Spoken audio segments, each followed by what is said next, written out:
I'm Jessica, and you're watching The Reclamation, a twice-monthly publication from Meridian Integrative Wellness that inspires courageous action for inside-out healing.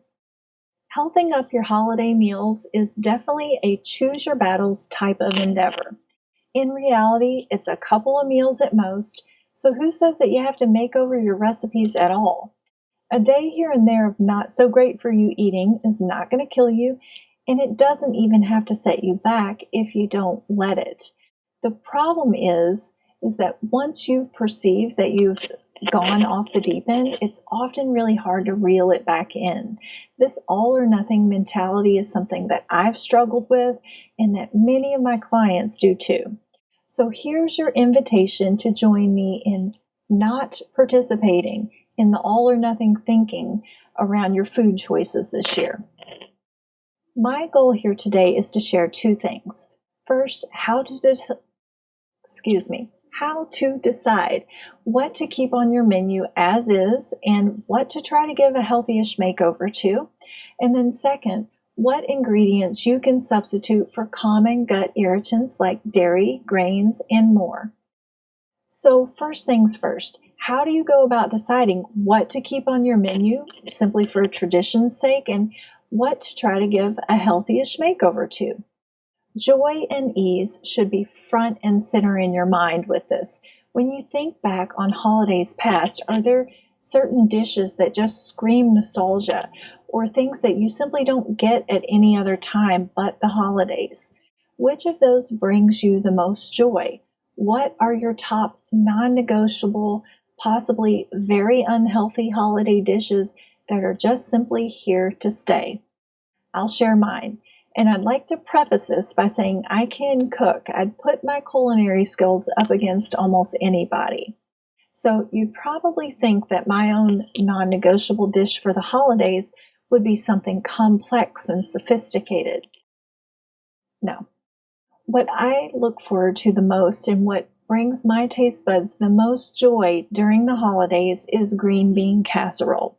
Several cans of different styles of green beans mixed with Campbell's cream of mushroom soup, and don't go generic, it needs to be Campbell's and not the low sodium version. And then I top that all off with a big old can of French's fried onions.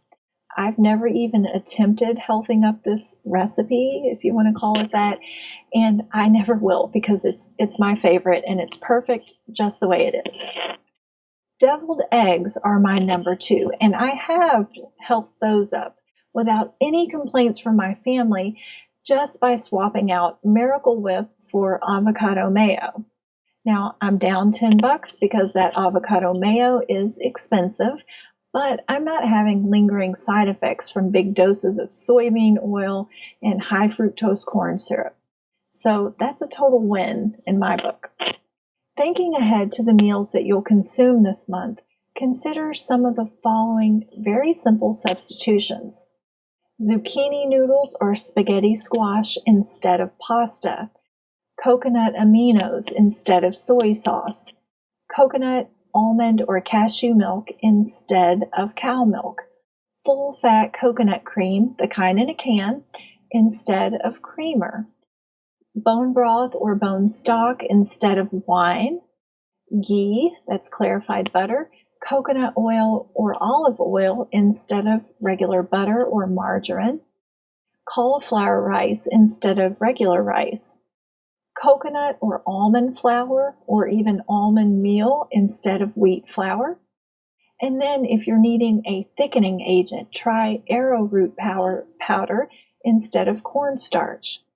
You can use flax meal instead of breadcrumbs, almond butter or sunflower butter instead of peanut butter, and of course that avocado mayo instead of Miracle Whip or regular mayonnaise. So today I've shared two of my holiday favorites, one that I have no intention of ever trying to make more healthy, and the other that I made a simple ingredient substitution to improve it.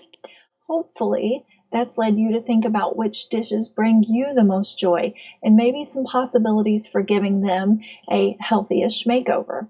Remember, ease and joy should be big considerations in your decision making here. And I've given you some ideas for ingredients that you can substitute for common gut irritants like dairy, grains, and more. Now it's time to take your insight and learning from today and turn it into action. This is the most important part. Which dishes are you keeping on your menu in all of their glory and why? Which dishes are you going to give a makeover? What ingredient substitutions will you be using or trying out? And then the last question is, how will these choices impact how you emotionally respond to your meals, both in the moment and in the days and weeks following? Pick up your journal and write out your answers, or share your thoughts with other people, or even better, do both. Sure, you could just think about how you'll take action, but I strongly urge you to talk to another human about it or leave a comment below, because sharing your thoughts and ideas with others helps to build momentum and excitement and insight, and it leads to more action, which is precisely why you're here. You want to make some change and get healthier. Now, if you're here because you're ready to transform your life and your health in terms of calming chronic symptoms, having more energy, improved mood, sleep quality, digestion, and reduction of pain and inflammation, check out what I have to offer with one-on-one coaching. You might have been thinking about making healthy changes for a long time now, but you're like, I don't know, or I'm not sure what to do, or I know exactly what to do. It's just that when I try to do those things, those changes never actually stick. Well, you, my friend, are the perfect candidate to work with me. Your quality of life, how you feel when you wake up in the morning and throughout your day, will drastically improve with health coaching. Go on over to meridianiw.com and check out all of the details. And while you're on our website, if you're not yet subscribed to our email list, that's got to be top priority. We send the best emails twice a month. They're inspiring, educational, and they will help you help yourself start feeling better. So get on that list. Now, until next time, you know what to do. Choose which holiday dishes are here to stay and which you'll try to make over and why. And most importantly, consider, how will these decisions impact how you feel about yourself and how you'll get back to or start healthier eating patterns. Thanks for watching, and I'll catch you next time.